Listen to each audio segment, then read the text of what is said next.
Nessa noite teremos a apresentação do tema Gestão de Segurança, Riscos e Crises na Hotelaria.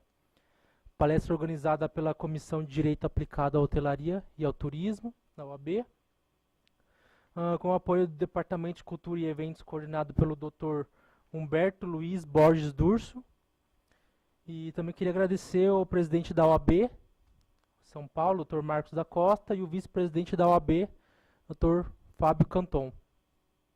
A mesa será composta pela doutora Maria Aracaque, vice-presidente da Comissão de Direito Aplicado à Hotelaria e Turismo da OAB São Paulo. E serão expositores Dr. Otávio Mantovani Fornari Novo, advogado, membro da Comissão de Direito Aplicado à Hotelaria e ao Turismo da OAB São Paulo, profissional de gestão de riscos e crises desde o ano 2000.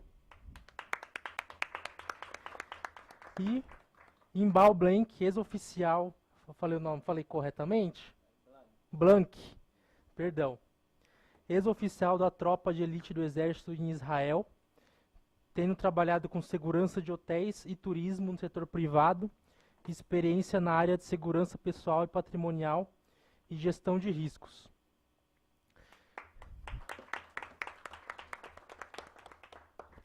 Então, sem mais delongas, eu vou passar a palavra ao Dr. Otávio. Boa noite a todos. Estamos escutando aí? Tá tranquilo? É um prazer estar aqui com vocês. Sabe que é difícil chegar nesse horário, né, andar pela cidade, mas o assunto é muito relevante e a gente acha que esse é um ambiente muito pertinente para a gente falar a respeito dele. Então, a gente agradece muito a oportunidade concedida pela comissão, pelo Dr. Murilo, doutora Maria, e a gente espera que tanto vocês que estão presentes aqui, quanto as pessoas que estão assistindo pela internet, que aproveitem, fiquem à vontade para tirar as dúvidas que vocês tiverem. Eu gostaria de fazer o seguinte, a gente está com um número relativamente reduzido de pessoas, gostaria de fazer uma pequena apresentação, se possível, de vocês também, de falar o nome de vocês, de onde vocês são, de qual a atividade que vocês têm, a empresa que vocês trabalham, onde vocês estudam, enfim. Uma pequena apresentação, podemos começar por aqui, pelo nosso amigo.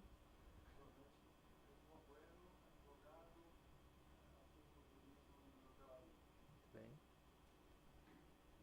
Marcelo Oliveira, também advogado, membro da comissão também, atuante no turismo, na área de agenciamento, operação de viagens, entidades.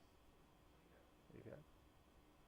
Márcio Perneu, jornalista, trabalho no turismo, trabalho como gerente de comunicação da Associação da Cidadania. Muito bom. Meu nome é Juliana Gavinay, eu sou estudante do curso de Gestão de Turismo da FATEC. Prazer, muito bom.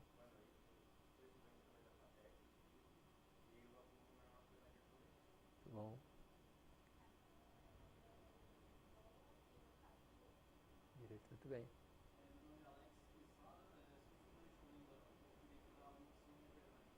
Muito bom. Boa noite, meu nome é Douglas Augusto e estudante também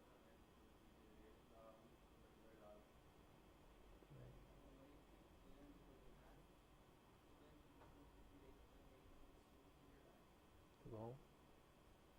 Fábio, seu Pedro Luiz, também estudante da PUC do Sul, Verdade. Trabalho com comércio, tenho uma loja de calçado aqui perto e, por coincidência, também a gente entrou numa parceria de agência de viagem. Então, eu também atendo bem nessas viagens. Muito bom. Anderson Magalhães, estudante de Direito pela Universidade do Rio Grande do Sul e trabalho como técnico de seguros, uma assessoria de seguros. Muito bom. Tudo a ver com o nosso assunto também, né? Bom, o que a gente fez então foi dividir esse tema que a gente vai tratar hoje em duas frentes. E a primeira frente então vai ser apresentada pelo Imbal Blank. E depois na sequência eu volto para falar um pouco com vocês. Bom, obrigado, Otávio. Como a gente tem advogados, já vou pedir desculpas até para os estudantes. O português não é a minha língua nativa, então eu sei que a linguagem é muito importante para vocês, porque o Otávio sempre me corrige. Então, se tiver alguma palavra, alguma coisa que eu falar de uma forma errada, vocês guardam para o final e depois façam questão de me corrigir, tá bom? Opa. Agora, estão ouvindo? Tá bom, fala forte. Obrigado. Bom, o Murilo já apresentou, tá? De origem eu sou de Israel, tô aqui no Brasil há 7 anos. Eu falo português porque meu pai é brasileiro, tá? E lá em Israel fiz parte da tropa de elite do exército, trabalhei por um tempo pelo governo com a área de segurança e depois na hotelaria e no turismo, no setor privado. Aqui no Brasil já estou há 7 anos trabalhando o turismo e muito a hotelaria, de novo nessa questão da segurança. Aqui eu só mostrei uma reportagem do Fantástico, outras reportagens que a gente fez, exatamente para falar sobre esse tema que é muito importante. E aí eu queria perguntar para vocês, tanto para os estudantes pode ser mais fresco, ou para quem já atua na área, se alguém sabe se existe alguma regulamentação ou alguma coisa que os hotéis têm que ter em relação à segurança, quando o apelo que eu vou falar é mais sobre segurança security, é mais criminalidade, assalto, furto, agressão, sequestro. Alguém aqui sabe se existe alguma regulamentação ou se para abrir um hotel eu preciso ter alguma coisa relacionada a isso para garantir a segurança do meu hóspede? Patrimonial, que é o que nós conhecemos. Sabemos que cada hotel tem suas seguranças patrimoniais, então ou daquela localização. Agora a regulamentação eu desconheço isso. Tá. Então a princípio você vê que os hotéis têm um homem de segurança na frente, mas você não sabe se é uma exigência legal ou qualquer outra. Alguém pode ajudar? Tem mais alguém que sabe? De repente os mais experientes?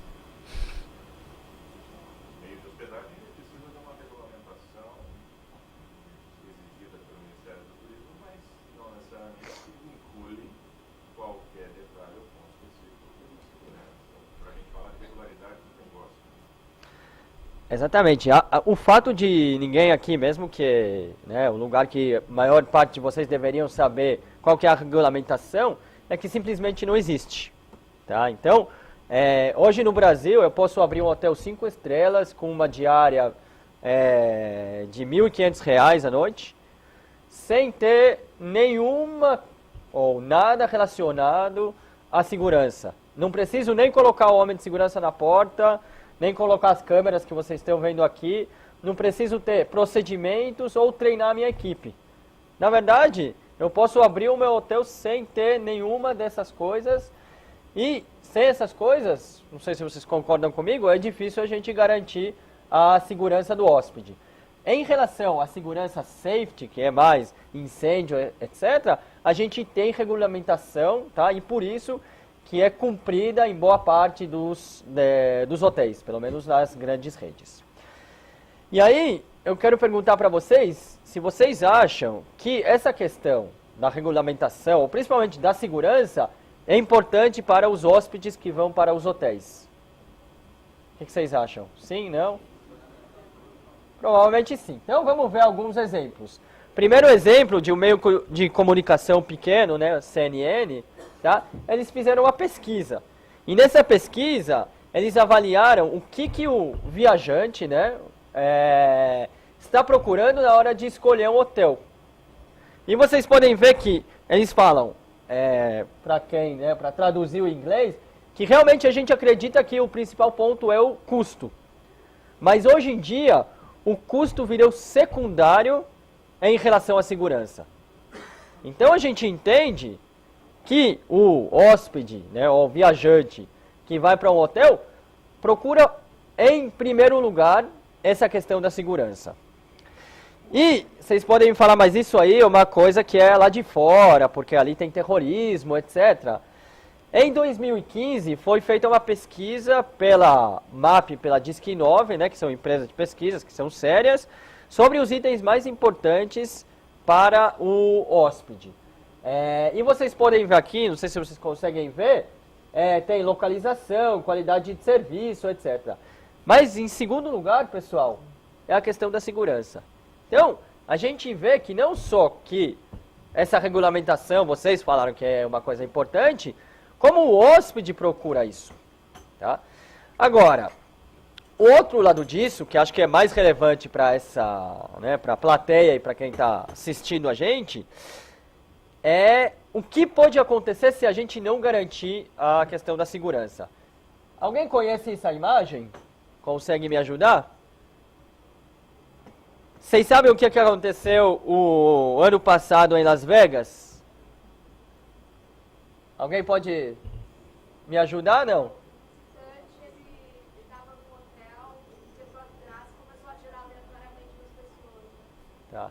Então, um pouquinho com mais detalhes, entrou um americano, tá, para realizar o maior massacre já feito em solo americano por um americano, com 27 armas, com munição para 12 minutos de tiro automático, para quem não sabe é muita munição, com tripé para organizar e colocar essas armas, e além disso, ele instalou câmeras dentro do apartamento e fora do apartamento, câmeras dele. O cara fez tudo isso, e além disso, ele começou a atirar, começou um massacre e matou 59 pessoas, de novo, maior massacre já feito em solo americano. E aí eu pergunto para vocês, vocês acham que de alguma forma faz sentido um hotel não pegar uma pessoa que nem essa dentro do hotel? Não importa a explicação. Provavelmente não. E aí, já falando sobre as questões legais, né? Depois que isso aconteceu, a gente começou a ver que as famílias das vítimas, né, que estavam num show, não estavam no hotel, eles estavam num show abaixo do hotel, estão entrando com ações judiciais contra quem? Contra o organizador do show? Vocês acham? Contra o hotel, contra a MGM, que é a operadora hoteleira, tá? E o Mandalay Bay. Por quê? Eles estão falando ali, de acordo com, né, com o Franz, com o nome aqui, o hotel já foi avisado anteriormente que não tinha segurança. De fato, não sei se foi ou não, mas é óbvio que o hotel deveria garantir a segurança tanto dentro quanto fora, né? Então, a gente vê que isso tem um impacto legal direto. Esse fato, ele está mudando a hotelaria mundial. A gente está vendo agora os CEOs das maiores redes hoteleiras tomando atitudes em relação à segurança para os hotéis, e a gente vai começar a ver os impactos no mundo todo e no Brasil. Exemplo simples, né, quem já hospedou aqui no hotel, ou quem conhece bem, a gente tem uma plaquinha de não perturbe, para ninguém poder entrar. Essa pessoa, né, que matou, esse terrorista que matou 59 vítimas nos Estados Unidos, ele ficou 5 dias dentro do apartamento se organizando sem ninguém entrar, porque ele colocou uma plaquinha de não perturbe. Agora, eu pergunto para vocês, faz sentido isso? Provavelmente não. Tá? E por isso, os CEOs das maiores redes, inclusive redes que têm hotéis aqui no Brasil, como a Choice, que é a dona da Atlântica, né, Starwood, etc., eles estão tomando atitudes em relação a isso. Agora, outra coisa que está acontecendo, que é muito importante para os meios de hospedagem, para o turismo em geral, o TripAdvisor, depois de uma ocorrência, né, que aconteceu, para quem não conhece, o TripAdvisor é um lugar que todos os viajantes do mundo entram para ver como que é o hotel, como que é o destino. Depois que uma moça americana foi estuprada por um segurança dentro de um hotel no México, começou a colocar badges, colocar um sinal de hotel onde acontece alguma ocorrência relacionada à segurança. E aqui vocês podem ver o americano de Boston perguntando se é seguro ir para Tulum, no México. Por quê? Ele viu que em muitos hotéis tem esse badge. Tem essa certificação que fala, olha, o hotel aqui, esse hotel é inseguro, entre aspas. Tá? Então, a gente vê não só que tem fatos que tem um impacto jurídico, e tem um impacto, já vou mostrar em números sobre o turismo, tá? a gente vê que até as grandes, né, os grandes motores, ou OTA, né, que todos nós usamos, já está tomando ações em relação a isso para garantir a segurança do hóspede. Bom, e aí o que eu acho que é importante é a gente entender qual que é o impacto financeiro para tudo isso. Porque a gente ainda vai ver algumas questões jurídicas, tá? Mas será que tem um impacto financeiro? E para isso a gente tem que analisar os destinos turísticos mais importantes do mundo e no Brasil. Qual que é o destino turístico mais importante do mundo, ou o número 1? Podem me ajudar? Oi? Paris, né? Paris, destino turístico número 1 do mundo. Em 2015, vocês sabem o que aconteceu em Paris? Teve um ataque terrorista com 149 mortos, tá? Depois de um outro ataque antes e tentativas depois. E alguém pode me ajudar a pensar quanto que o Paris perdeu no primeiro semestre de 2016 por causa dessa imagem negativa em relação à segurança? Podem chutar o número aí, quem conhece. Ninguém quer chutar, Murilo, alguma coisa? Oi, 1 milhão? Quase. 750 milhões de euros. Agora, esse dinheiro, se fosse aqui no Brasil, poderia ajudar uma cidade que nem o Rio de Janeiro, por exemplo, concordam? Então a gente vê que tem um impacto jurídico e tem um impacto sobre o viajante. E impacto financeiro, porque esses 750 milhões, boa parte iria para a hotelaria, tá? Que é, né, o objetivo dessa comissão. Agora, no mesmo destino que é tão importante, aconteceu depois mais um fato que atrapalhou. Uma famosa atriz, a Kim Kardashian, se hospedou num hotel de super luxo. 6 estrelas, hotelzinho. O que aconteceu? Entraram, assaltaram as joias dela, tá? Equivalente a, acho que, 11 milhões de dólares. E aí a gente vê de novo que tinha um concierge ali que já avisou que há 6 anos ele está falando, avisando, que não tinha segurança nesse hotel. E aí vamos ver uma reportagem. Paris teme que o assalto a Kim Kardashian agrave a crise do turismo. E para piorar, esse ano, um dos hotéis mais famosos de Paris, o Ritz, foi assaltado. De novo, a joalheria. O que vocês acham que isso faz Paris como destino? Agora, Paris é um destino muito forte, tá? Difícil mexer. Mas estão falando que só em 2016, Paris perdeu com isso 2 bilhões de euros. É muito dinheiro, pessoal. Tá? Bom, outros exemplos pelo mundo.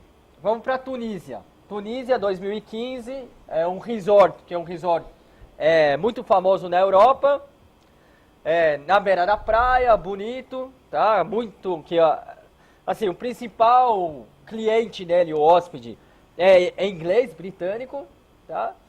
Levantou de repente na praia um terrorista e começou a atirar, matou 40 pessoas.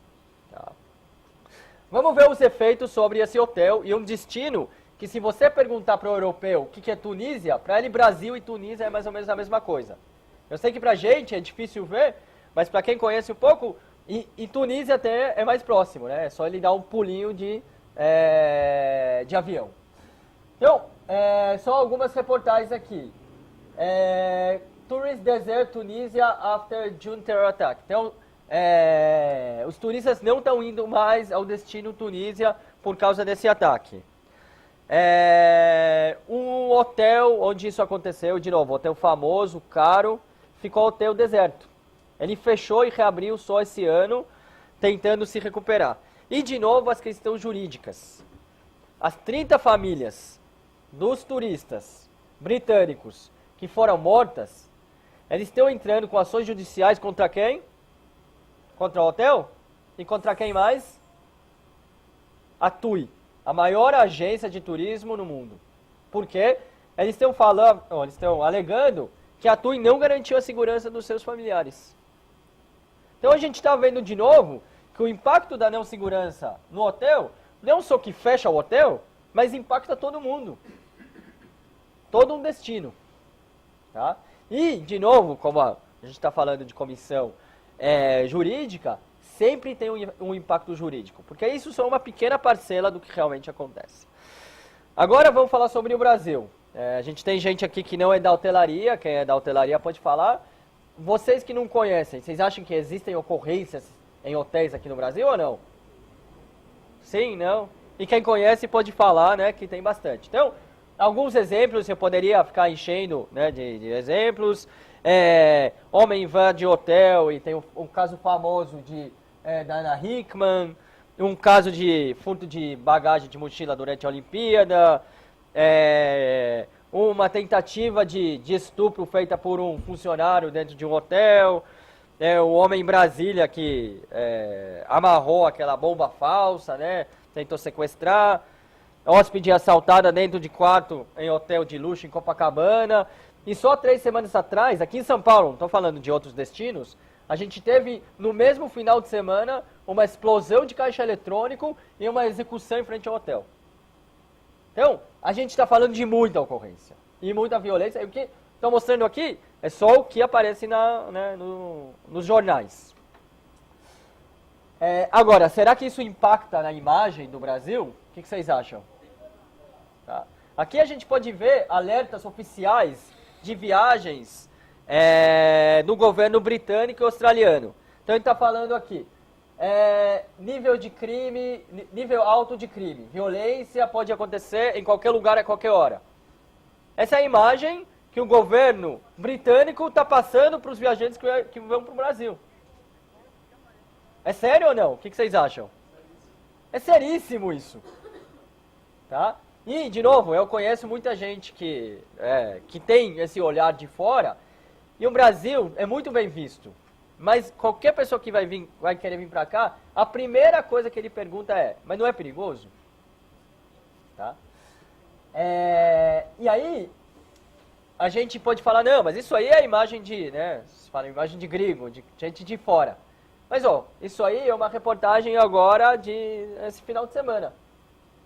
British brothers shot on holiday during terrifying robbery.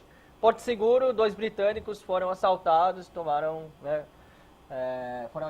atiraram neles. Então, a gente vê aqui de um lado essa é a imagem, e essa imagem é verídica. Então, eu acho que a conclusão é que a gente tem que tomar alguma atitude e vamos falar sobre isso já já. Agora vamos ver os impactos em números. O turismo mundial, pessoal, entre 2005 e 2014, cresceu 4% ano. 40%. E aqui no Brasil? Né, pessoal do turismo, quem conhece bem ou quem tem agência, sabe quanto cresceu? Mais ou menos? Oi? 5. Um pouquinho mais. 11%, pessoal. Agora, tem inúmeras razões, não é só a segurança. Mas a segurança tem uma boa parcela. E se a gente acrescentar 30%, a gente poderia resolver problemas financeiros de algumas das cidades. Né? A mãe pobre do Brasil, que é Portugal, saiu de uma situação de quebra total financeira em 2009 para a situação que ela está hoje, principalmente por causa do turismo. Então, se a gente acrescentasse 20% aqui, a gente teria numa situação totalmente diferente, pelo menos nos destinos turísticos aqui no Brasil. Bom, aí a gente tem que pegar e avaliar o destino turístico número 1 do Brasil. Qual que é? Ou o mais importante, pelo menos. Rio de Janeiro. Rio de Janeiro de 2016 para cá, está tendo bastante ocorrências. E aí a gente tem que analisar como que os dirigentes da cidade veem essa questão. Então, olha a ideia do prefeito Marcelo Crivella para resolver essa situação. Ele teve uma ideia que eu acho que é genial. Tá? Ele defendeu que turistas que forem assaltados em visita ao Rio sejam ressarcidos. Alguém acha que essa é a solução para a situação? Né? Vocês me desculpam o jargão, mas ele está de brincadeira. Concorda? Oi? Dois palitos, quando chegar lá, fala o seguinte, me leva aqui, depois você me devolve X%. Mas essa é a realidade. E pior, olha o que foi feito nos últimos anos no Rio, olha o impacto. A gente falou de Paris. Turismo no Rio perde 320 milhões devido à violência. primeiro semestre de 2017. Então, um destino que está quebrado financeiramente ainda perde tudo isso. E aí a gente vai analisar onde que tem o maior impacto, até em termos de ocorrências. Primeiro lugar é que vocês não devem estar vendo. Primeiro lugar é praia, onde tem maior número de assaltos. Segundo é via pública e terceiro, estabelecimento hoteleiro, pessoal. Tá? Então, a gente vê que o impacto é muito grande. E aí começam as reportagens. Da invasão olímpica a quartos vazios. Crise de insegurança afastam turistas e levam hotéis a bloqueio de andares. Não só de andares, né? Não só de andares. Tem hotéis fechando. Tem hotéis fechando, que é uma observação importante. Então, pessoal, a gente vê que o assunto ele é seríssimo. E boa parte desses hotéis, né, o Rio de Janeiro, para quem já foi lá e conhece, é um destino muito popular. Ele é muito legal. Tem umas paisagens muito bonitas. Tem uma gastronomia muito boa. A cidade é feita para acolher os turistas. O que falta? Segurança. Simples. Bom, e aqui só mais um exemplo agora recente do carnaval. A gente vê turistas fogem da violência no Rio de Janeiro. A viagem de férias seria para o Rio e para São Paulo. Mas os planos mudaram quando viu matérias do Carnaval Carioca. Tinham tantas notícias de violência e roubos que a gente mudou de ideia. É isso, simples. O simples turista brasileiro, não falando mais do estrangeiro, falando isso. Escolheu outro destino. Tá? Infelizmente, isso acontece aqui com o Brasil como destino turístico. Bom, e a gente vê que mesmo que teve uma melhora na economia, o turismo brasileiro fechou 12 mil vagas, e o Otávio vai falar sobre essa importância para o mundo mais para frente, em 2017. Muito por causa do Rio. Tá? Esses são os impactos, e vocês podem ver que não são pequenos. Agora, não é só o Rio, vocês podem ver aqui Vitória, o turismo capixaba também, que perdeu o carnaval depois da violência. E eu poderia de novo encher de lugares que estão perdendo dinheiro todo dia, diariamente, por causa dessa questão. Então, essa é a nossa realidade. E como lidar com essa realidade fora a segurança pública? Porque a segurança pública ela é muito importante. Mas a segurança privada de cada um dos meios de hospedagem, das redes, das entidades, das agências, ela pode mudar a segurança pública para o melhor e garantir melhor onde a segurança pública não consegue atuar. Então, o que a gente precisa na hotelaria e muito no turismo para poder mudar esse cenário?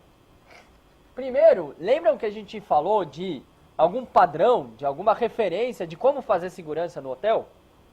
Então, o primeiro ponto que a gente precisa é um padrão de segurança, que ajude o hoteleiro a entender o que ele precisa fazer. Porque hoje, se você perguntar para um gerente de um hotel, seu hotel é seguro? O que ele vai falar? Sim ou não? Na base do quê? Como que ele sabe? Ele não tem nenhuma orientação. Então, o país deveria ter a obrigação de orientar ele. Porque ele não é especialista em segurança, ele é especialista em turismo, em hotelaria, em gastronomia, em receber bem as pessoas.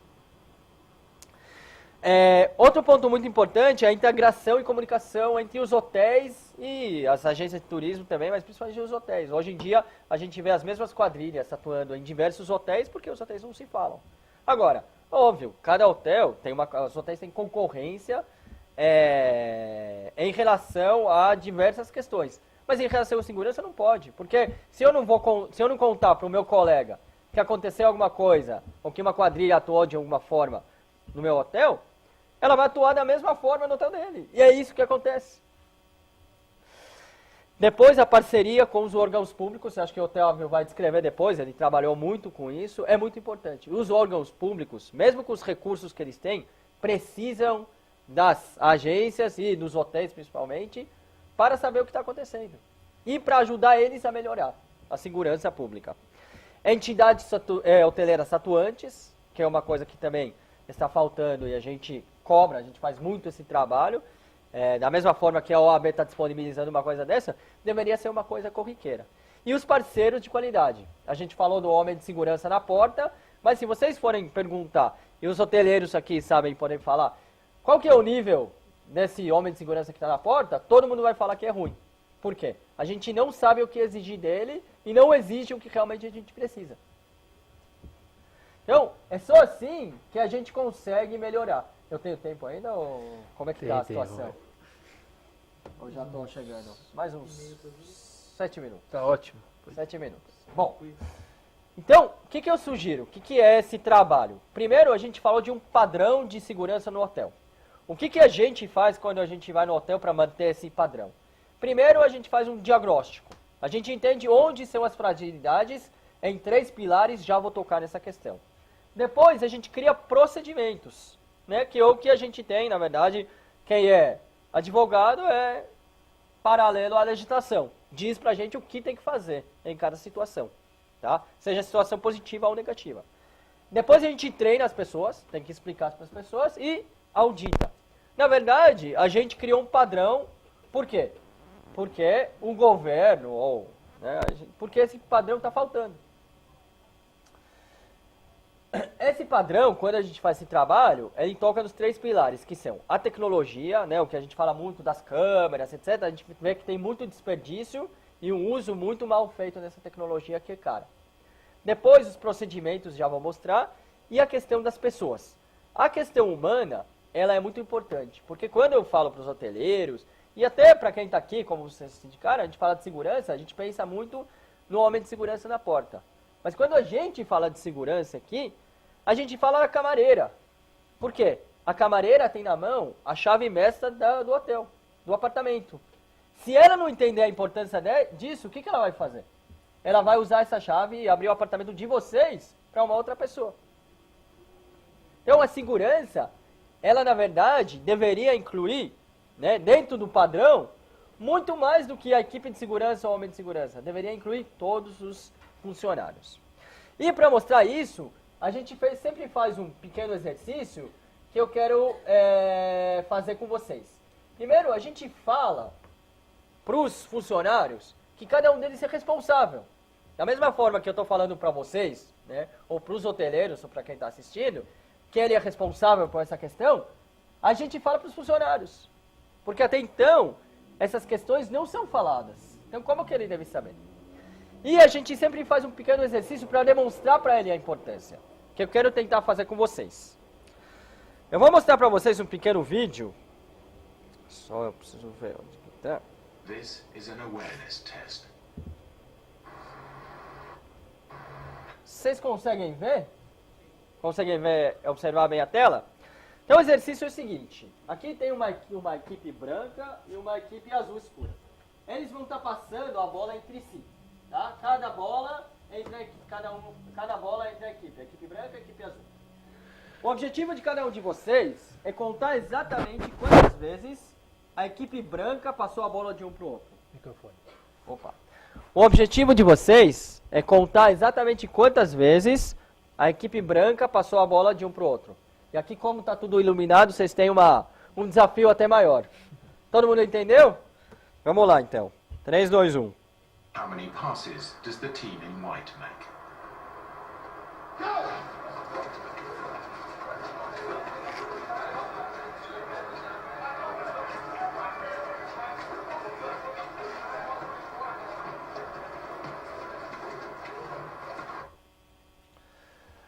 Bom, vou perguntar sem gritar. João, quantas vezes contou?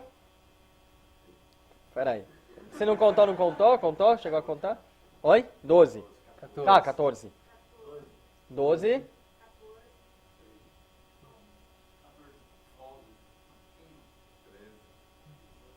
18. Espera aí. O João já...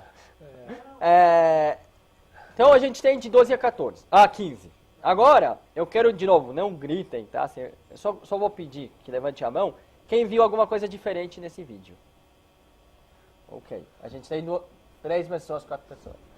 Bom, vamos tentar ver esse vídeo de novo e ver dessa vez se tem alguma coisa diferente no vídeo, ok? Tenta focar. The answer is 13. But Did you see the moonwalking bear?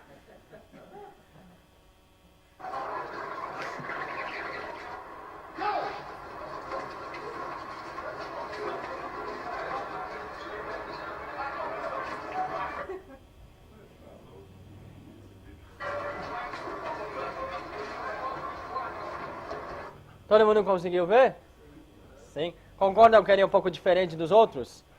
Agora, o que eu vou perguntar para vocês, o que a gente pergunta normalmente nesse exercício, brincadeira, por que vocês acham que vocês não conseguiram ver esse urso, que é diferente dos demais? Foco na bola.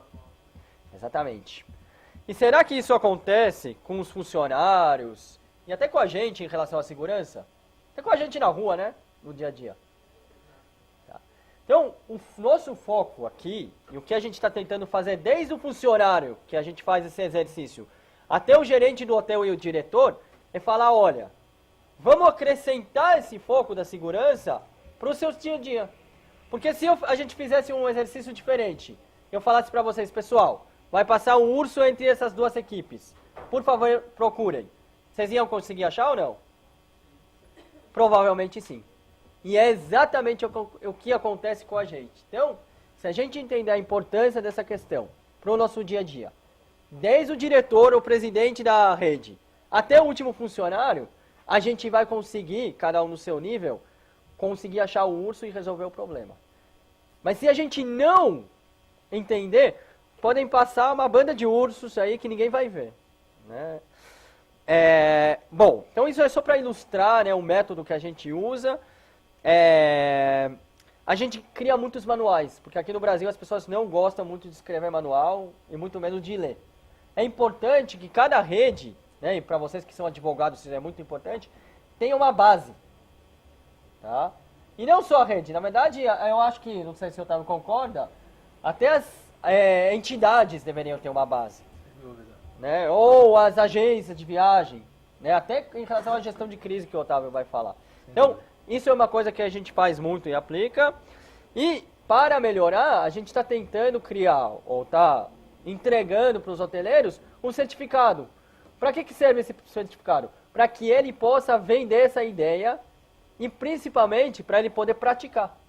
Esse é o padrão que está faltando. Tá? Para a hotelaria e para o turismo. Só com um exemplo, a gente fez um projeto grande na Copa do Mundo. A gente trabalhou em quase todo o Brasil, com mais de 120 hotéis, aqui tem até números menores, diferentes redes, com as entidades, tá? Exatamente criando esse padrão, e a gente conseguiu reduzir muito a quantidade de ocorrências. Então, por que eu falo isso? Porque muitas vezes, quando eu vim para cá, né, de Israel, falaram, olha, o que você está falando é lindo e maravilhoso, mas isso funciona lá fora, aqui no Brasil não funciona.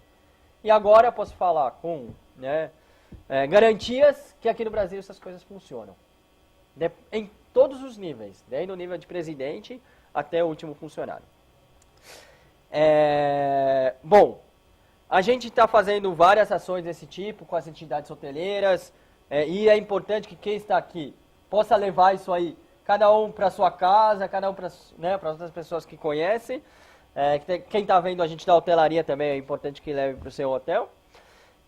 A gente criou, né, junto com o Otávio, um curso específico para isso, para que os hoteleiros e o setor de turismo possam conhecer e entender essa questão. E para finalizar e passar a palavra para o Otávio, só quero mostrar para vocês como que funciona em outros países. Então, aqui vocês podem ver um checklist da OSAC, que é uma entidade que orienta as empresas americanas em relação à segurança fora dos Estados Unidos. E eles têm um checklist no que é necessário no hotel para garantir a segurança dos funcionários que vão dormir nesse hotel. Outros exemplos, aqui eu trouxe em hebraico, vocês não vão conseguir ler. As exigências da entidade de hotelaria Israel, que diz o que o hotel é obrigado e regulamentado pela polícia até, né, por número de apartamentos. Senão ele não abre as portas. Aqui vocês podem ver um exemplo da Índia, tá? É um exemplo de 2008. Por que a Índia em 2008 criou esse manual, né, ou essas obrigações, por causa de um grande ataque terrorista em hotel. A gente não precisa esperar isso acontecer para mudar. E por final, e aí eu vou passar para o Otávio, que acho que até provavelmente querem que vai ter uma ligação, né? É um manual de contra-terrorismo britânico que está orientando os hotéis como fazer ou como se preparar em relação à criminalidade e a terrorismo e até como fazer, né, uma base de um risk assessment ou risk analysis, uma análise de riscos no seu hotel. Então, pessoal, a última mensagem antes de passar para o Otávio, gostou da ligação? Gostei. É que essa questão é uma questão que pode fazer toda a diferença. A gente pode fazer tudo certo. Apresentar ou fazer um bom marketing, ter uma boa hospitalidade, ter um país, né, maravilhoso em relação às belezas naturais e às pessoas, a cultura. Mas uma coisa, né, que é a segurança ou a falta de segurança para o turista faz toda a diferença. E faz a gente perder muito dinheiro que poderia ajudar muito o Brasil nesse momento de recuperação. Então é isso e passa para o Otávio.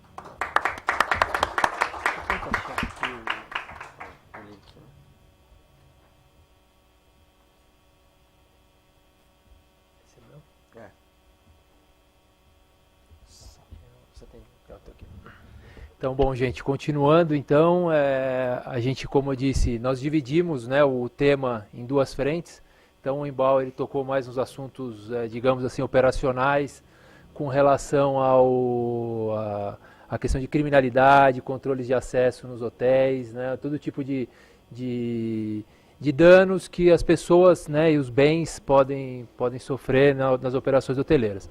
A minha parte aqui, então, ficou agora para finalizar com vocês, é uma questão um pouco mais ampla que engloba também a questão da segurança patrimonial que o Imbal falou.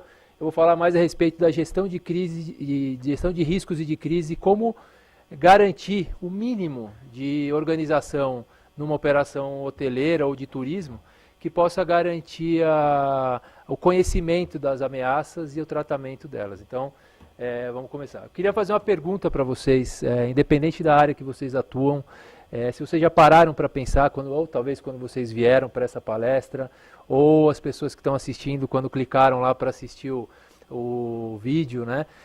Se vocês pararam para pensar por que é importante gestão de riscos e de crises, né? Por que é importante a gente fazer a gestão de ameaças, né, das situações que podem trazer prejuízos para a gente? Por que é importante também a gente se preocupar com as crises que poderão vir, né? Por que no negócio de vocês ou na vida de vocês isso é importante? Eu queria deixar essa pergunta para vocês e depois, talvez no final, agora vocês devem estar pensando em algumas coisas, talvez no final da nossa conversa vocês podem pensar em outras ou confirmar o que vocês pensaram. Tá? Bom, eu queria falar um pouco rapidamente sobre a minha trajetória. Eu comecei a minha carreira em 2000, eu era coordenador de segurança patrimonial de uma empresa de vouchers de alimentação. Vocês conheciam, não sei se chegaram a pegar a época, hoje em dia são os cartões eletrônicos, mas antigamente eram vouchers, e esses vouchers eles tinham uma liquidez como de dinheiro, então onde eu trabalhava era como se fosse uma casa da moeda, vamos dizer assim, porque existia muito problema dos roubos, né, das falsificações dessas cédulas e tal. Então foi uma experiência muito interessante com relação à segurança patrimonial mesmo, era uma operação muito forte. De 2005 a 2010 eu trabalhei na área de inteligência para prevenção de riscos, então fui treinado e preparado por uma empresa de Israel também, não era o Imbal, mas eram outros patrícios aí do Imbal que estavam lá, compatriotas dele, e eles treinaram a gente para fazer esse trabalho de inteligência, muito interessante. Se vocês quiserem, puderem também acessar depois, esse é o site dele, humans.com, é bem interessante. De 2010 a 2016 eu fui gestor de segurança e riscos da rede Accor, né, que é a maior rede de hotéis da América Latina, 300 hotéis, 15 mil colaboradores, 9 países diferentes, então era um universo bem também variado de situações, e fui o coordenador de crises para a empresa durante essa fase toda, esses 6 anos. Com a minha saída da Accor, eu montei um projeto chamado Novo 8, que é um projeto de atividades acadêmicas, colaboração com o setor do turismo. interessante, depois eu vou falar um pouco mais sobre ele também. E agora faço parte, junto com o Dr. Murilo, a doutora Maria e os nossos colegas, da comissão da OAB, que além disso tudo também sou advogado, então faço parte da comissão agora, e a gente tem discutido muito essas questões na comissão. Então tem uma parceria também com a Seguro Hotel e a Human Solutions que eu falei. Queria perguntar para vocês se vocês conhecem essa imagem que está aí, a imagem do Ano Internacional do Turismo Sustentável para o Desenvolvimento. Alguém já viu? É muito importante falar sobre isso porque o ano de 2017 foi instituído pela ONU e pela Organização Mundial do Turismo como o Ano do Turismo Sustentável para o Desenvolvimento Humano. Olha só, é bem importante isso. O que a ONU quis dizer mais ou menos é o seguinte: o turismo é uma das indústrias, ou talvez a única indústria, que ainda pode ajudar muito no desenvolvimento humano do nosso planeta mesmo, da sociedade, das comunidades do nosso planeta, em várias frentes diferentes.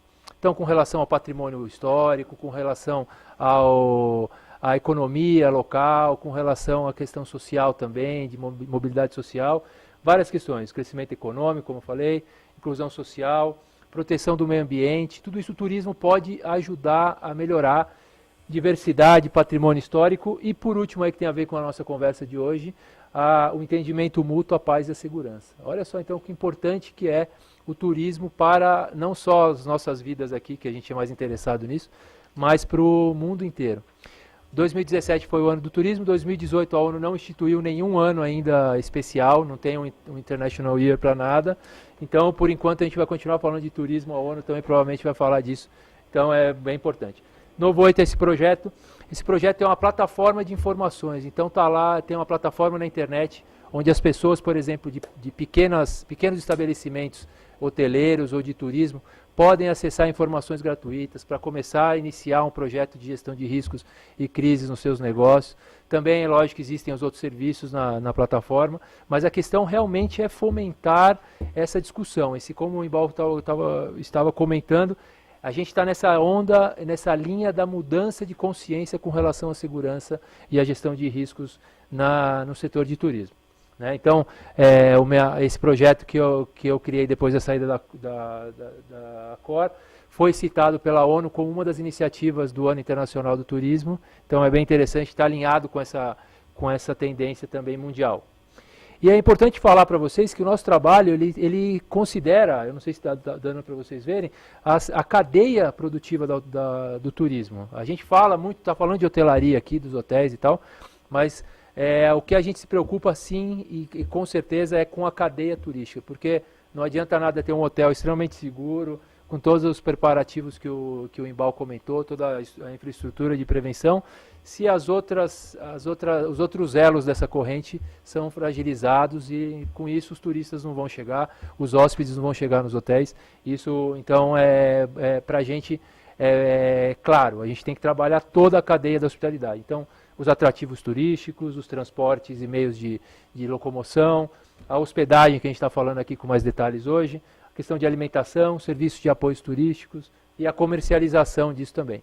Cada uma dessas frentes que a gente está falando existem riscos, existem possibilidades de problemas acontecerem e a gente tem que estar atento a todos eles. Esse é o trabalho da gestão de riscos. Tá? Queria falar rapidamente sobre o turismo no mundo, desde da sua criação, vamos dizer assim, do seu surgimento. Então, dizem os estudiosos que o turismo se iniciou lá nos Pirineus, onde é a França hoje, há 13 mil anos atrás, onde as primeiras viagens foram feitas pelo ser humano. Antes o ser humano ficava naquele lugar só e se locomovia para ir morar em outro lugar. Há 13 mil anos atrás, começaram a ir até um lugar, caçar e voltar. E eram longas viagens, então eles precisavam nesse percurso de estrutura. Então, a melhor caverna para dormir, o melhor lugar para ter a caça para comer, etc. Então, aí começou o turismo. Há 2.700 anos atrás, as primeiras viagens a lazer, podemos dizer assim, que foram os Jogos Olímpicos, os primeiros Jogos Olímpicos. Então, as pessoas começaram a viajar não por necessidade, mas também por lazer, que é uma coisa que acontece muito hoje. E há exatamente 200 anos atrás, o primeiro hotel no Brasil, foi criado no Rio de Janeiro, o primeiro hotel no Brasil. Eu queria perguntar para vocês como é hoje o turismo no mundo, como que a gente vê hoje. E aqui tem um pequeno vídeo também que eu queria mostrar para vocês. Se puderem me dizer o que são esses pontinhos amarelos que estão na tela. Vocês sabem? São aviões. Cada um desses pontinhos amarelos é um avião que está fazendo um determinado trajeto. Então essa é a reprodução de um dia de tráfego aéreo no mundo. Imagina? Então cada um desses pontinhos amarelos, eles estão com 200, 300 pessoas que compraram as suas passagens, compraram os seus pacotes turísticos, etc. E vão chegar num determinado local, vão precisar ser bem recebidos, vão precisar ter um transporte adequado, vão precisar comer, né, bem, se alimentar bem, para poder trabalhar, vão precisar dormir, né? Então, tudo isso é feito por nós, pela cadeia de hospitalidade. Imagina a responsabilidade. Isso é muito grande. Olha lá a Europa, né, os Estados Unidos, parece um formigueiro, né, a questão. E aqui a gente sabe que no Brasil esses pontinhos amarelos também estão crescendo. Existem novas capitais com novos voos internacionais e essas capitais também precisam cada vez mais se desenvolver na questão da segurança e da proteção de todas essas pessoas. No final das contas, a primeira coisa que a gente pensa quando a gente vai viajar, ou talvez a gente nem pense, que é tão básico, quando a gente vai se locomover, é na segurança. Vocês não sei se vocês concordam comigo ou não. Talvez seja uma coisa tão instintiva, tão básica, que fique até lá dentro da nossa cabeça, mas tenho certeza que vocês concordam que a gente quer viajar e voltar bem para casa. É o básico, né, que a gente quer. E é o básico que as empresas e nós precisamos entregar para esses viajantes, para esses turistas. Essa é a nossa principal responsabilidade. E com relação à responsabilidade, eu queria falar sobre algumas questões interessantes. Nós, advogados tratam muito essa questão da responsabilidade em qualquer tipo de serviço, em qualquer tipo de prestação, em qualquer tipo de relação que exista, né? A questão da gestão de riscos, de segurança, gestão de crise nos hotéis e no turismo, ela muitas vezes cria uma confusão com relação às responsabilidades. Existem pessoas que agem além das suas responsabilidades e pessoas que agem aquém das suas responsabilidades, né? Tem gente que na vontade, na ânsia de fazer muito pela segurança e pela gestão de risco, acaba assumindo responsabilidades que não são deles. Responsabilidades do poder público, do corpo de bombeiros, muitas vezes, da polícia, de fazer investigações, etc. A gente cansa de ver esse tipo de situação. Existem pessoas que não cumprem o básico que deve ser cumprido. Então é muito importante, quando a gente pensar em segurança, em qualquer tipo de qualquer tipo de atividade que a gente for fazer, é a gente entender que as responsabilidades são segmentadas e elas são complementares. Então o que a gente tem que fazer como por exemplo, os hoteleiros, ou como advogado, ou como um órgão público, tem que ser dentro da nossa responsabilidade, e não extrapolar isso, ou deixar de fazer o que é esperado por nós, né?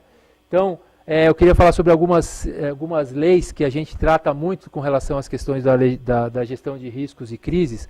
A gente vira e mexe quando a gente trata de pontos da gestão de riscos e crises nos hotéis.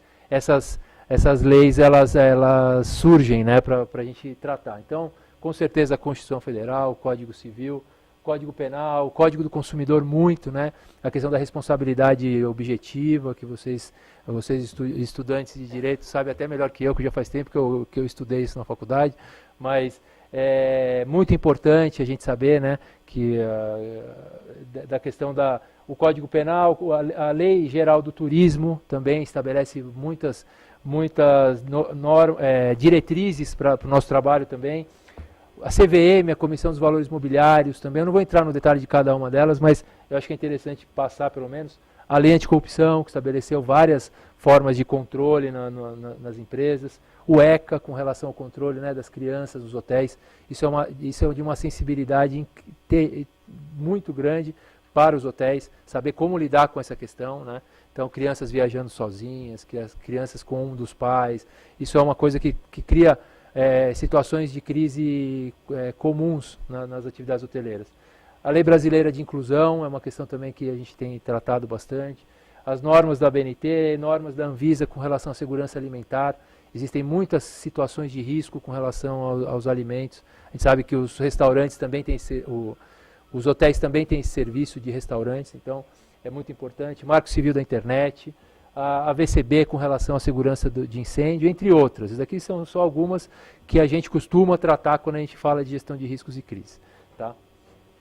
Então, responsabilidade objetiva que eu falei, eu destaquei aqui só o artigo 14 do Código de Defesa do Consumidor, que vocês todos, alguns de vocês devem conhecer, mas só para falar da sensibilidade, que diz que o fornecedor de serviços, então os hoteleiros, os donos de hotéis, os gerentes de hotéis e todo mundo que trabalha na operação, ele responde independentemente da existência de culpa. Então, mesmo que não tenha culpa, né, muito menos dolo, né, muito menos a intenção de cometer qualquer tipo de problema, mas culpa, ele não, independentemente de culpa, pela reparação dos danos causados aos consumidores por defeitos relativos à prestação dos serviços, bem como por informações insuficientes ou inadequadas sobre a fruição e riscos. Então, olha só como é delicado. Mesmo que ele não tenha culpa, ele pode ser responsabilizado por um dano causado a um hóspede. Aí a gente pode pensar nos casos de acidentes, por exemplo, né? Nos casos ou algum óbito causado por alguma questão de falta de controle nos hotéis.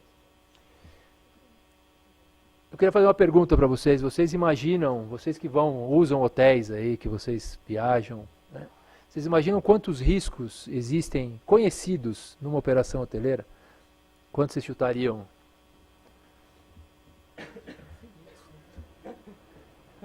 O Dr. Murilo falou infinitos. Se fosse infinitos eu já estaria... É quase, mas não...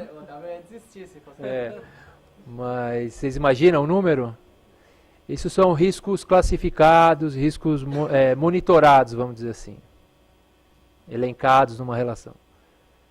Em média, num hotel de médio porte, cerca de 200 riscos conhecidos. A gente sabe que hoje em dia existem as situações, cada vez mais a gente vive com situações inesperadas, né? São os conhecidos cisnes negros, né? Existe uma teoria de gestão de risco que fala muito a respeito disso, é um livro até, eu nem sei se eu coloquei aqui mas eu até recomendo para vocês, o livro chama Cisnes Negros, o escritor, eu não lembro o primeiro nome, acho que é Nassib Taleb, se não me engano. É muito interessante que a teoria dele diz o seguinte, que com a comunicação, a agilidade da comunicação, etc., e a globalização, as relações humanas cada vez mais intensas, a gente vive situações que há pouco tempo atrás a gente nem imaginava que poderiam acontecer. E elas viraram rotina, né? Eu vou falar de alguns casos aqui, o Imbal falou de alguns também. As situações viraram rotina, situações que a gente nunca ia imaginar, né? Então, falando dos 200 riscos, eu vou dar alguns exemplos para vocês, só para vocês se situarem aí na variedade. Então, aqui foi um caso de uma menina que morreu por ingestão de uma bactéria num hotel conhecido do Nordeste brasileiro.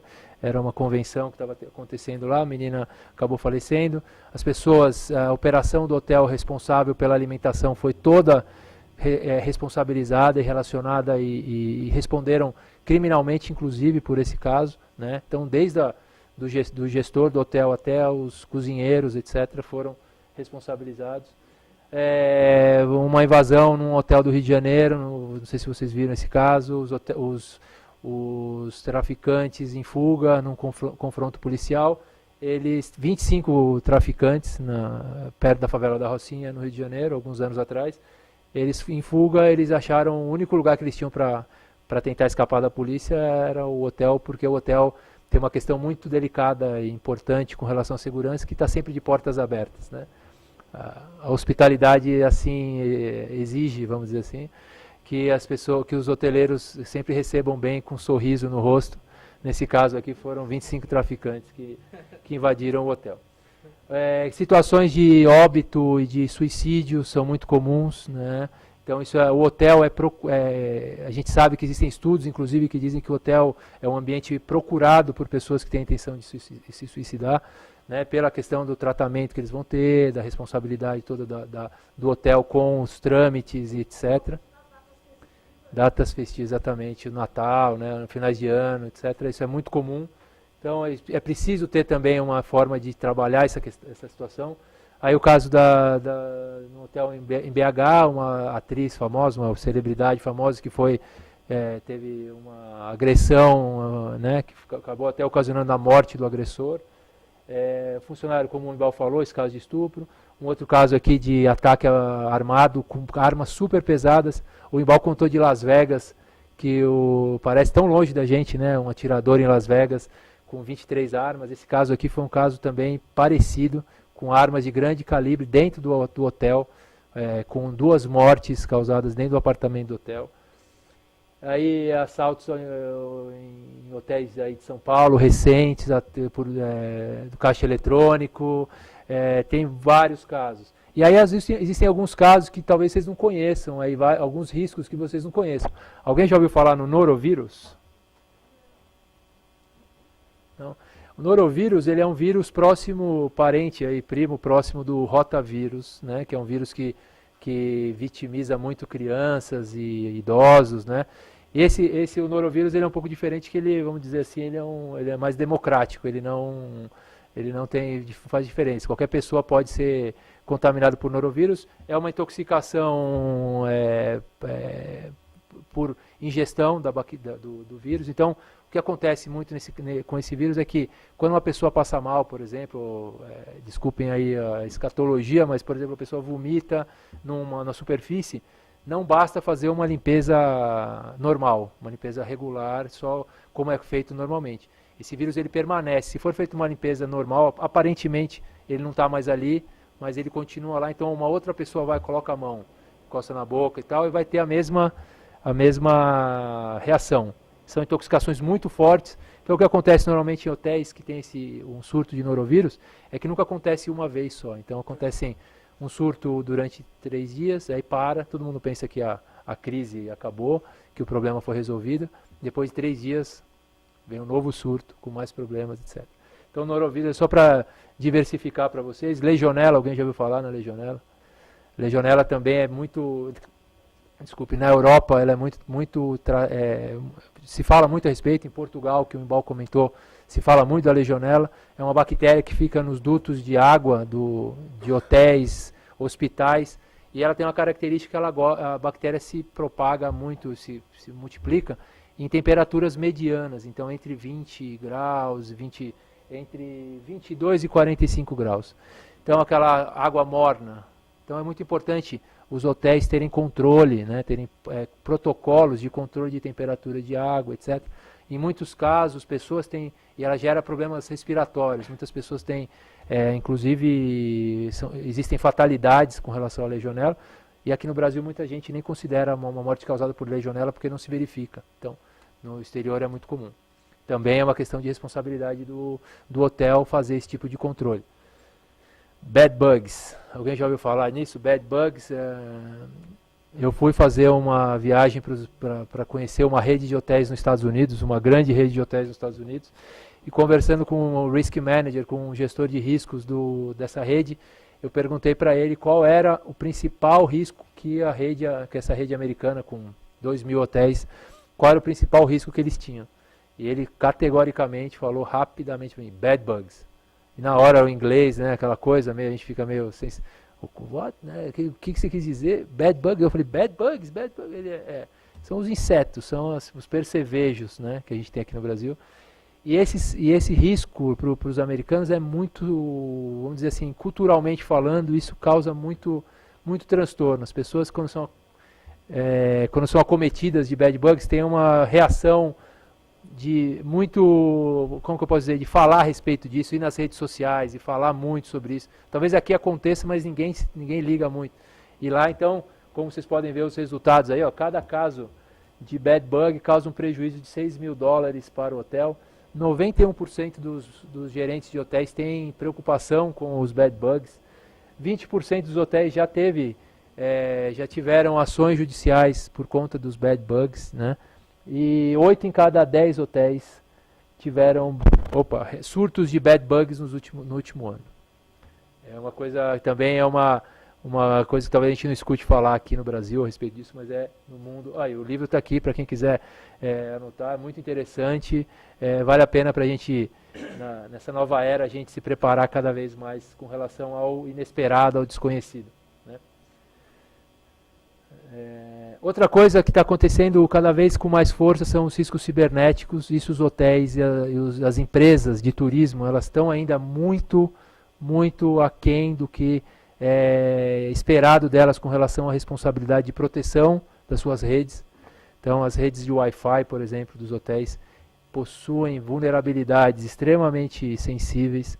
Isso é muito sério. As pessoas vão até o hotel, até um café, por exemplo, entram nas suas contas do banco, etc. e tal. E aí são redes que não possuem os padrões de segurança que deveriam contar. Alguém é de TI aí? Alguém que trabalha com informática? Se alguém trabalhasse, já ia ver essa tela aqui e ia dar um arrepio, porque essa tela aqui foi a tela que as pessoas receberam no último ataque de malware, né? Que eles falam aí nesse texto que o seu computador foi... Eles são educados até, o texto é um texto educado. Eles falam, olha, infelizmente seu computador foi todo criptografado, né? E para você recuperar os seus dados, você tem que pagar para a gente um resgate em bitcoins e mande para essa conta aqui os bitcoins, a gente libera para você sem problemas, muito obrigado e tal. Então isso tem acontecido com cada vez mais frequência, né? E vai acontecer cada vez mais. As tecnologias elas vêm para nos ajudar, mas ao mesmo tempo elas criam novas vulnerabilidades e talvez as pessoas não pensem isso antes de lançar as tecnologias. Na hotelaria isso acontece com muita frequência. O que tem acontecido também, que tem trazido muito risco para todo mundo, são autorradicalizações que a gente chama. Então pessoas que se autorradicalizam por algum tema ou alguma questão política, por exemplo, alguma questão ideológica, e acabam cometendo agressões muito graves. Nesse caso aqui foi um caso em Barcelona, nas Ramblas em Barcelona, que uma pessoa só atropelou pessoas de 35 países diferentes. Olha o impacto que isso causou. Então, uma pessoa só fazendo tudo isso. Outra coisa que tem acontecido com frequência, tem trazido mais riscos para os hotéis, para o turismo, é a maior tensão e conflito entre as pessoas. A gente vê isso acontecendo aqui no Brasil, algumas vezes com política, às vezes com times de futebol, etc. Cada vez mais conflitos e tensão, isso acontece. Inclusive no turismo, a aversão, inclusive a turistas, é muito comum nos países aí pelo mundo. Então aí tem uma pichação falando que todos os turistas são bastardos e tal. Os turistas não são bem vistos em muitos lugares. Outra coisa são as informações viralizadas na internet. Então, em muitos casos são viralizados. Alguém já viu esse vídeo aqui, que reconhece esse vídeo? Esse vídeo... Tem tempo ainda? 15, tá ótimo. Esse vídeo aqui foi muito veiculado. Aí todo mundo que trabalha com hotelaria nas gestões dos hotéis recebeu talvez isso por WhatsApp. É bom que eles não perceberam, né? Então, que bom. Esse vídeo é o seguinte, uma senhora, né, ela fez um vídeo falando que todos os cofres do mundo, nos hotéis do mundo, podem ser abertos com uma sequência de 6 zeros. Então basta você chegar num cofre no hotel e digitar 6 zeros que você vai abrir aquele cofre do hotel. E ela, não sei como, ela conseguiu um cofre que realmente tinha essa característica, talvez por uma falta de controle do hotel, ou ela já sabia, enfim, mas fez. A questão é que o vídeo viralizou. E aí a gente fala, como pode viralizar um vídeo? Todo mundo quer saber como se viraliza um vídeo. As pessoas de marketing, então, são loucas para saber. Não é fácil, mas ela conseguiu. Isso foi para as redes hoteleiras e para grupos de turistas, etc. E as pessoas começaram a se preocupar. Será que eu posso deixar meus bens num cofre de hotel? Né? Que se todos os cofres do mundo podem ser abertos com 6 zeros e tal. E aí foi feito um trabalho nosso também, de esclarecimento em meios de comunicação, etc., para falar, olha, isso não acontece nos cofres atuais, isso é um cofre antigo, que tem uma característica, né, insegura, etc. e tal, que normalmente isso não acontece e tal. Mas o que eu quero dizer com essa informação aqui para vocês, que é uma característica do nosso trabalho também, as informações, qualquer informação, mesmo aquelas que não são verdadeiras ou que são frágeis, etc., elas são viralizadas. Isso pode causar um transtorno e prejuízos para uma marca ou para uma empresa enormes, né? Então isso é uma coisa que a gente também considera no nosso trabalho. E aí eu queria falar para vocês uma coisa que é muito importante, a prevenção então, e também a responsabilidade das pessoas, dos profissionais e consequentemente dos advogados desses profissionais, está muito vinculada à informação que essas pessoas têm. Então vamos dizer assim, os profissionais do turismo, eles muitas vezes erram, causam danos por falta de informações simples. Esse caso aqui é um exemplo disso. Perigo nas piscinas, morte de 3 crianças vítimas por sucção de bombas da água em 6 dias é um alerta da falta de segurança sob as águas. Vocês já ouviram falar desses casos? A criança mergulha na piscina, a piscina tem um ralo de sucção para fazer a limpeza da piscina, e a criança fica presa ali, ou pelo cabelo, ou pelo peito, né? Crianças pequenas. Que ali muitas piscinas, etc. E aqui foram 6 casos, são 3 crianças em 6 dias, né? 90% das piscinas são irregulares, né? Aí também tem a questão das legislações locais com relação a piscinas, etc. Isso, cada município muitas vezes tem a sua. Mas o que eu quero dizer para vocês, a prevenção para esses casos aí, essas 3 mortes, era um ralo de R$50. Qual é a diferença? O ralo normalmente que as piscinas, que são instalados nas piscinas, a superfície é reta. Então existe uma superfície grande que pode prender uma criança, então o peito, etc. Esses ralos, eles são convexos, né? Então eles não têm superfície suficiente para prender a criança. É um ralo de R$50, ele é arredondado. Assim, né? Agora a pergunta que eu faço para vocês.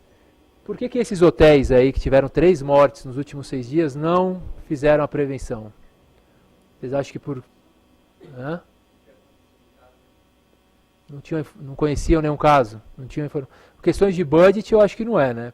Por esse valor. Questões de orçamento, acho que não tinha restrição de R$50, nenhum hotel tem isso. Exatamente o que a gente acha, que a gente concorda e a gente trabalha, é na antecipação de informações para que as pessoas possam prevenir o que é primeiro, o que é comum acontecer. Esse caso que é muito comum, como a nossa amiga disse, é um caso comum em vários estabelecimentos e várias localidades. Então o que a gente acha a prevenção ela depende de informação. A gente precisa levar essa informação até lá. Muitas pessoas negligenciam as informações básicas. E como a gente faz isso? Primeiro, com um ciclo de gestão de riscos e crises. Então a gente faz análise de riscos, a gente levanta os principais riscos, a gente faz criação de procedimentos com base nesses riscos, a gente cria um engajamento, treinamento das pessoas, a gente mostra que as pessoas, como o Ibalmo falou na parte dele, que as pessoas são responsáveis por esse processo. Isso é muito importante mostrar que não vai ser só o gerente que vai responder, se for o caso, até criminalmente por uma questão, que também aquela pessoa da base pode também responder. A gente faz a gestão de crises quando acontece, porque mesmo que a gente faça uma ótima prevenção, as situações vão acontecer, a gente tem que saber que crises vão acontecer. Então a gente tem procedimentos de crise. E aí a gente faz o aprendizado, né? Vou falar um pouco mais sobre isso. Muito importante que a organização de crise ela tem que ter uma participação de outras entidades, não só da organização interna da empresa, mas como a gente tem apresentado aqui, os órgãos públicos, os advogados têm que estar previamente envolvidos nisso, alinhados nessa questão inclusive de atendimentos emergenciais para questões, por exemplo, criminais, ter um escritório preparado para isso, as outras questões todas emergenciais também, os advogados estarem acompanhando isso previamente, como eu digo, em tempos de paz, né? Não adianta fazer isso na hora que o problema acontecer. Corretores de seguro, com nosso amigo que trabalha na área de seguros, as apólices de seguro devidamente alinhadas com os principais riscos dessa operação. Isso é muito importante, porque o seguro ele tem a finalidade de transferência, da gente transferir os nossos riscos. Então, a gente tem que saber o que a gente tem que transferir. Segurança patrimonial, segurança física, de TI, segurança alimentar, os psicólogos e assistentes sociais, muito importante no caso de grande trauma, né? Por exemplo, um assalto à mão armada com reféns, por exemplo, numa operação hoteleira. Vocês imaginem que talvez no outro dia as pessoas, talvez os outros não queiram ir trabalhar, possivelmente, podem se sentir ameaçadas, etc. Né? Ou quando existe uma necessidade de atendimento médico, esses profissionais podem ajudar. E a assessoria de imprensa, que é essencial, é um pilar fundamental para a gestão de crise. Então isso tudo tem que acontecer em conjunto, né? Esses são, em geral, os principais riscos, não sei se vocês conseguem olhar aí, mas são os riscos que a gente considera os principais, em geral, na operação hoteleira. Então, principalmente esses que estão na fonte maior aí, estão em destaque. Incêndio, que é o principal risco da hotelaria no mundo, ainda é o principal risco. Furto, que é muito frequente, existe um nível de frequência muito alto. Intoxicação alimentar, com impactos, né, humanos muito sérios. Ataques violentos, a gente tem visto aí os casos agora recentes em São Paulo, né? Roubos à mão armada, acidentes, desastres naturais, e etc, etc. Oi? E os cyberataques também, cada vez mais frequentes. Gestão de crise. Para que serve a gestão de crise? Rapidamente, para a gente finalizar. Gestão de crise ele serve para preservar pessoas, os negócios e a reputação. Basicamente esses 3 pontos. Então, a empresa que tem gestão de crise, que tem procedimentos de crise, ela está visando esse tripé, que é fundamental para os negócios, né, e para a perenidade de qualquer atividade. E como é feita a gestão de crise? São alguns procedimentos que eu vou resumir aqui rapidamente. Primeiro, procedimento de alerta. Quando acontecer alguma coisa, tem que saber se aquele fato deve ser comunicado, para quem deve ser comunicado, em quanto tempo, para ser tomadas as primeiras providências. Primeiro, é alerta. Segundo, tem um procedimento de ações emergenciais. O que fazer em caso de, por exemplo, um alerta de bomba num hotel? Passo a passo, coisa simples. O que fazer no caso de comunicação de agressão sexual? Eu pergunto a vocês, o que vocês acham que seria primeira reação, vamos dizer assim, de um hoteleiro quando ele recebe uma comunicação de agressão sexual num hotel? Imaginemos que vocês estão na recepção do hotel, 3 horas da manhã, e uma moça, um rapaz, pode acontecer com todo mundo, chega e comunica: acabei de ser estuprada no meu apartamento. Qual seria a primeira posição, a primeira atitude? Chama a polícia. Antes disso, a gente considera que tem algumas outras coisas ainda. Dá o suporte à vítima, entra mais ou menos nessa ideia, mas um pouco antes ainda. Fechar as portas, talvez. Isso que eu vou sugerir para vocês é um pouco antes ainda. Veracidade, isso tem a ver com isso. Alguém mais quer falar? Não? A gente acredita, por exemplo, nesse caso, que é um exemplo de ação emergencial, o que fazer em caso de comunicação de agressão sexual? A pessoa que recebe a primeira comunicação, que é a linha de frente da gestão de crise, aquele atendente, primeira coisa que está lá escrito no procedimento: jamais duvidar. Jamais duvidar. Por que jamais duvidar? A situação pode ser a mais característica como vamos dizer assim, um golpe ou uma atitude não verdadeira. Mas a partir do momento que a pessoa age nesse sentido, ela pode até pensar, ela pode até analisar nesse sentido, pode ter seus preconceitos, seus pós-conceitos, enfim. Mas a partir do momento que ela começa a agir nesse sentido, ela começa a cometer os erros que a gestão de crise quer evitar. A gestão de crise quer evitar que pequenos erros transformem aquela situação que já é sensível numa crise que pode ser corporativa, que pode envolver outros entes do negócio, etc.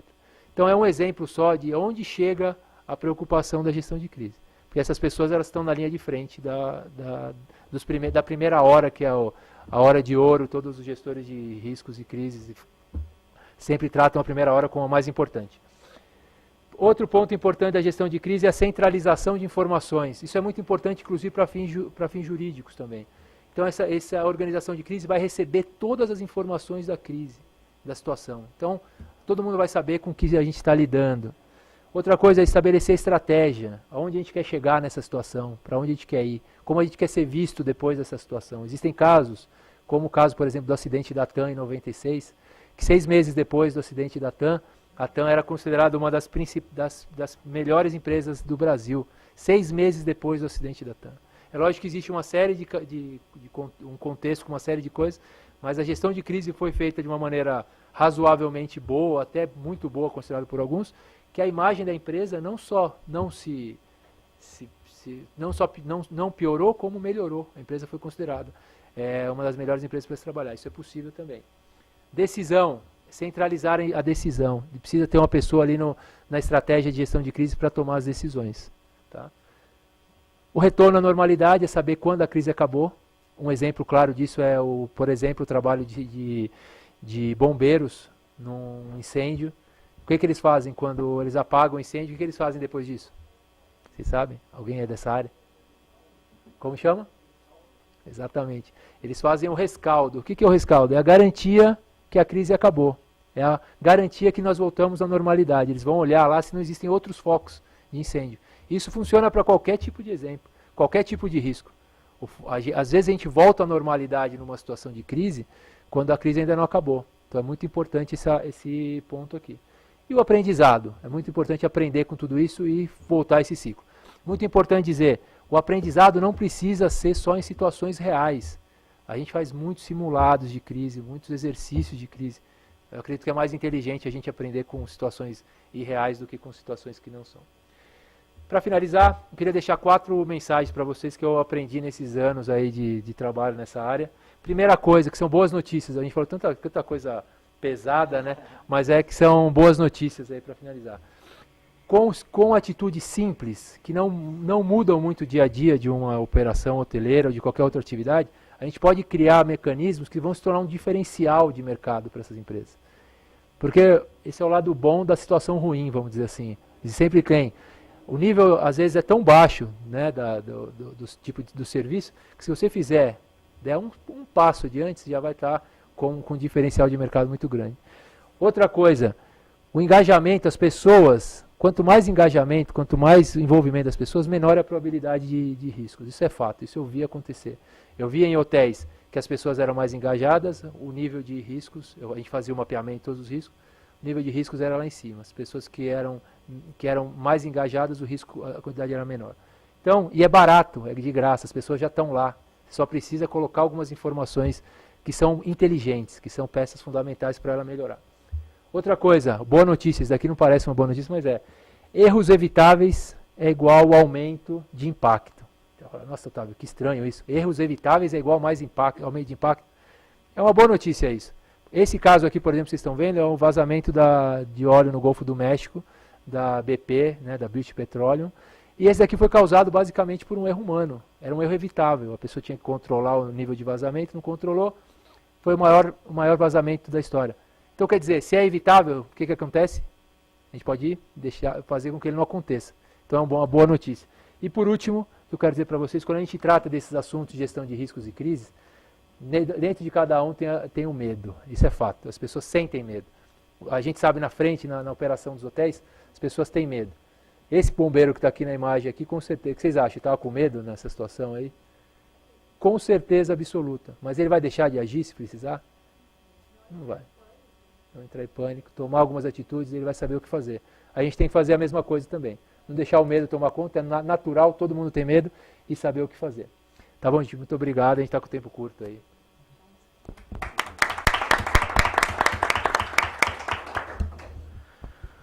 Bom, agradeço, Dr. Otávio, ao Embal, pela excelente exposição.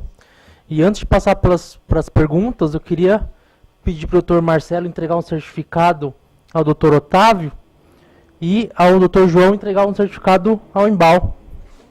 Por favor.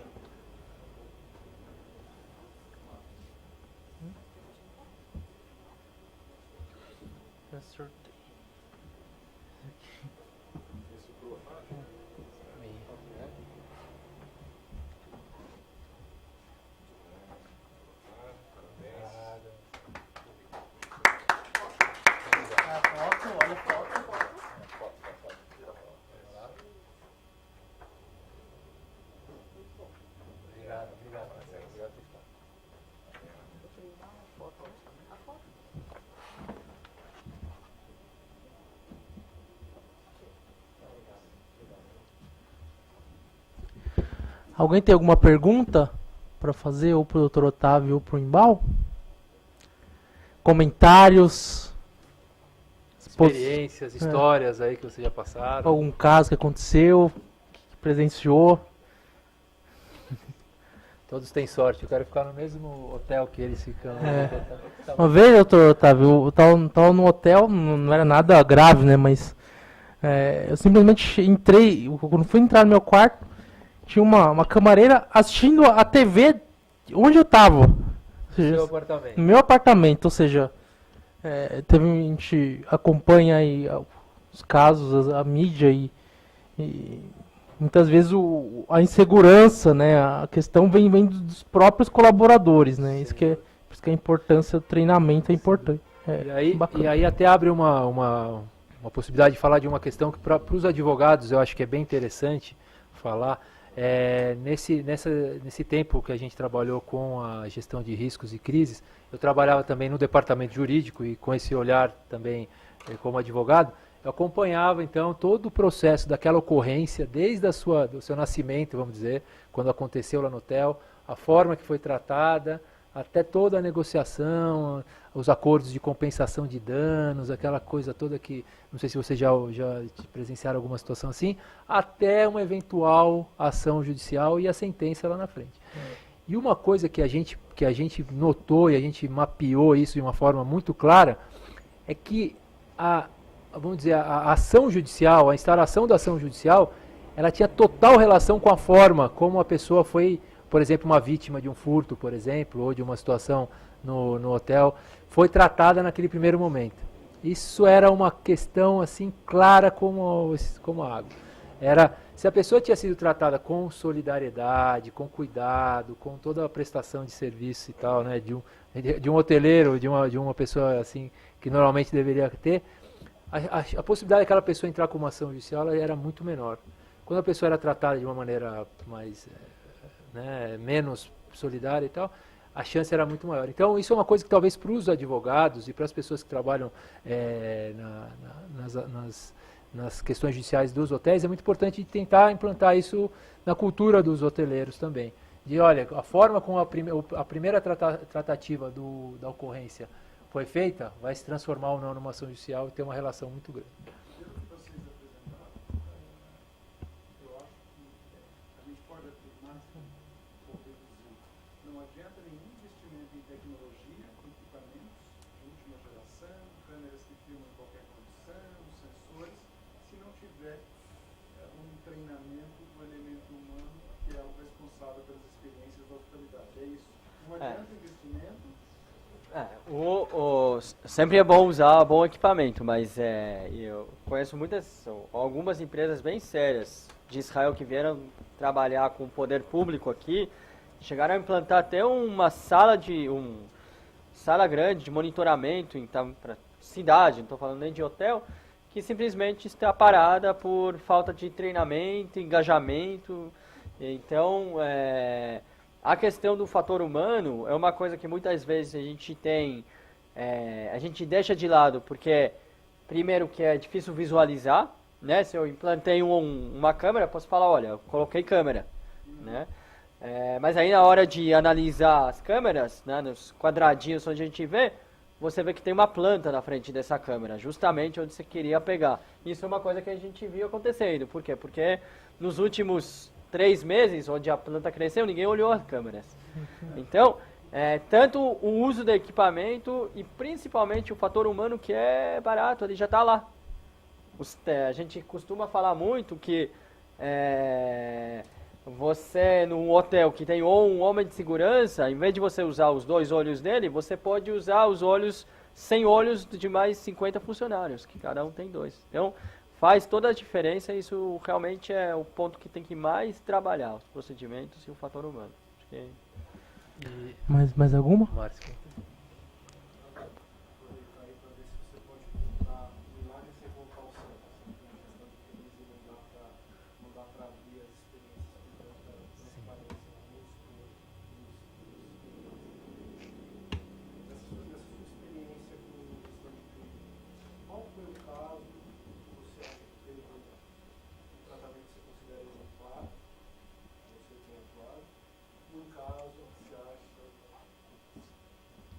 Falhou.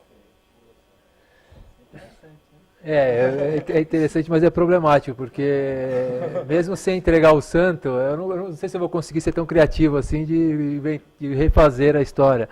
Mas, assim, sem entrar nas histórias propriamente, eu acho que não é o caso, porque as pessoas, inclusive pessoas com quem eu trabalhei, vão reconhecer, vão associar, e isso vai ser eticamente um problema, talvez. Mas eu acho que... como eu falei, a questão do primeiro, o primordial e o diferencial que eu vi nas crises bem-sucedidas e nas crises mal-sucedidas é o envolvimento das pessoas no primeiro momento, essa linha de frente que eu falei para você. Então, por exemplo, um caso, vou citar aqui, mas acho que esse é mais leve e não vai ter problema, mas que ilustra isso.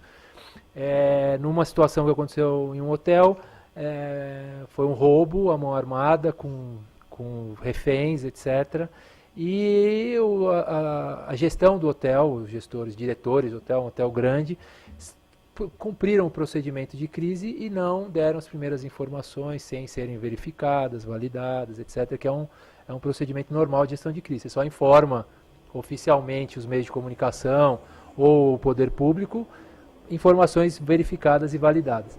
As pessoas fizeram isso, mas elas não passaram como deveriam, e a gente sempre fala isso, de levar isso para os colaboradores de base também. Olha, quando acontecer uma crise, tem que junta todo mundo, conversa todo mundo e fala, olha, provavelmente vão vir pessoas aqui buscando informações, você por favor direcione para a gente aqui que a gente está preparado para atender todo mundo e tem que ser atendido, mas de uma maneira correta. E o que aconteceu foi que um repórter, um jornalista, ele abordou, de uma maneira disfarçada, ele abordou um funcionário que estava limpando o vidro do hotel na frente do hotel. E o funcionário limpando, e o cara chegou com uma conversa bem amigável e tal, aquela coisa. Falou, aconteceu uma coisa aí no hotel, e a pessoa, e ser humano, normalmente, assim, gosta de mostrar conhecimento, né? Gosta de contar que sabe das coisas e tal. E aconteceu isso com esse funcionário, o limpador de vidros. Falou, não, realmente eu sei, aconteceu mesmo. Foi um assalto, o pessoal ficou preso lá no quarto, foi um horror, fizeram tal. O que esse jornalista fez? Ele colocou no jornal local lá da região, e colocou o porta-voz, o representante da empresa X, afirma que realmente aconteceu. Ele colocou como posicionamento oficial da empresa, foi a versão daquele funcionário que estava ali na frente. Então, isso é um problema que pode acontecer, e eu acho que é um exemplo de erros que acontece por não estender esses procedimentos para a base. Né? Isso é muito importante. Né? Eu só vou ficar nessa história para não... já vai. A minha relação com o turismo é muito grande de família. Meu pai já trabalhou na hotelaria como gerente geral, e meu irmão também é ex-gerente geral de algumas unidades de grande rede hoteleira. E as histórias são inúmeras, e é interessante porque esse momento inicial realmente é crucial. Sim. Me lembro da história do meu pai, eu pequenino, de ter que ser chamado de madrugada para convencer um ladrão a não causar um dano maior que ele já tinha causado. E numa conversa de psicologia, ele conseguiu inclusive deixar que o ladrão deixasse a arma sobre a mesa, que não causasse mais nada. Isso de longos anos atrás. Agora, o meu irmão tem histórias de lugares diferentes, de um cara sair de madrugada, passar pela recepção com uma TV de 42, que ele desparafusou da parede, colocou dentro de uma sacola e levou numa unidade do interior. Outra, de uma camareira ficar pendurada igual uma exorcista, se faquear inteira, tentando não conseguiu. E a etapa inicial é uma coisa de maluco. Ele ser chamado de madrugada, numa outra situação, numa briga no corredor, que envolvia um senhor que estava tomando porrada de uma prostituta que era prostituto, ou seja, um cara de mulher que estava dando porrada nele porque ele não tinha recebido. Calma no corredor, os dois pelados, imagina a situação. Vocês imaginem como lidar. Isso me parece, principalmente nessas grandes redes e com volume. Sim, acontece. Todo dia Mas, está sujeito a uma sim, sem dúvida. E eu acho que é muito importante também para todo mundo pensar que tem aquele velho, né, jargão que todo mundo fala que uma crise é uma oportunidade, e realmente é, né, aquele clichê, né, que fala que realmente é. Num posicionamento que você dê com relação a um tipo de problema, você tem toda a oportunidade do mundo para falar das coisas boas que você tem feito com relação à sua gestão de riscos, etc. Então, mas lógico que primeiro é preciso fazer a lição de casa, para depois você poder aproveitar também aquele momento de falar sim do problema, falar como ele está sendo tratado, mas ao mesmo tempo falar de tudo que você tem feito e mostrar a sua responsabilidade com relação àquele problema e outros também. Então isso é muito importante, né, esse trabalho nesse momento. Antes de encerrar, gostaria de convidar a todos a conhecer a nossa comissão em Direito Aplicado à Hotelaria.